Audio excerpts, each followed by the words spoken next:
Une fois n'est pas coutume, aujourd'hui on prend un peu la voiture pour aller voir un petit lac perdu au milieu des montagnes, le lac de Saint-Sixte, une quinzaine d'environ de kilomètres de Voiron. Alors à tout à l'heure pour cette belle découverte. Le lac de Saint-Sixte a plus de 700 mètres d'altitude, entre les forêts épaisses et les reliefs doux du plateau du Grand Raz, semble hors du temps. À peine 5 hectares d'eau sombre, lové dans une végétation dense, comme si la nature avait voulu le cacher au regard pressé. Ici, tout invite au silence, le vent dans les arbres, les reliefs immobiles et cette atmosphère particulière presque mystérieuse. Car le lac n'est pas qu'un simple plan d'eau, c'est un lieu chargé d'histoire. Des traces d'occupation remontent à l'époque romaine et plus tard au Moyen Âge. Un château dominait les alentours, aujourd'hui en ruine, envahi par la forêt.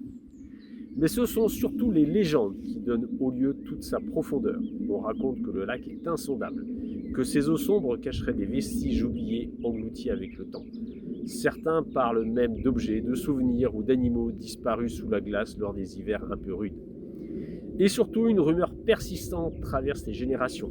Le lac de Saint-Sixte serait relié au lac de Paladru par une faille souterraine invisible, un passage secret entre deux mondes d'eau. Plus bas, le lac de Paladru, surnommé le lac bleu, porte lui aussi ses mystères. On y raconte qu'un village entier aurait été englouti, puni pour avoir refusé l'hospitalité à un pèlerin. Alors certains aiment imaginer que les eaux sombres de Saint-Sixte murmurent encore à celles plus claires de Paladru. Comme deux miroirs reliés, deux histoires qui se répandent à travers la terre. Aujourd'hui, on ne vient pas ici pour se baigner ni pêcher, on vient simplement marcher, ressentir, écouter.